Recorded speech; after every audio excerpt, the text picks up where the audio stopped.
नमस्कार मित्रांनो. आज आपण रिच डॅड पुअर डॅड पुस्तकातील लेसन नंबर 2 शिकणार आहे. पैसे कमवण्याची समज.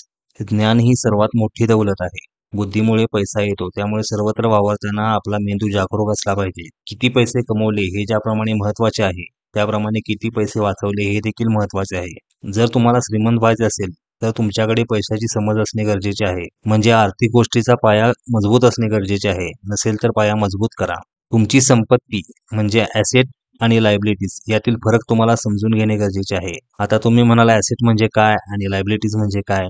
तर याचा मराठीमध्ये अर्थ होतो ॲसेट म्हणजे मालमत्ता व लायबिलिटीज म्हणजे दायित्व.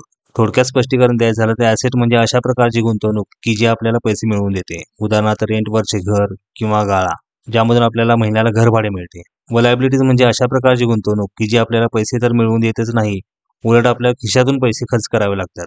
उदाहरणार्थ स्वतःचे राहते घर, जे चालवण्यासाठी आपल्याला स्वतःचे पैसे खर्च करावे लागतात व त्यातून काही उत्पन्न पण मिळत नाही. श्रीमंत लोक ॲसेटची खरेदी करतात व गरीब लोक लायबिलिटीची खरेदी करतात. श्रीमंत लोक अशा ठिकाणी गुंतवणूक करतात की ज्यातून दर महिन्याला त्यांना पैसे मिळत राहतील व त्यासाठी त्यांना जादा काम पण करावे लागणार नाही. तर तुम्ही आजपासून ॲसेटची खरेदी करायला सुरुवात करा. माझा व्हिडिओ आवडला असेल तर लाईक, शेअर आणि सबस्क्राईब करायला विसरू नका. धन्यवाद.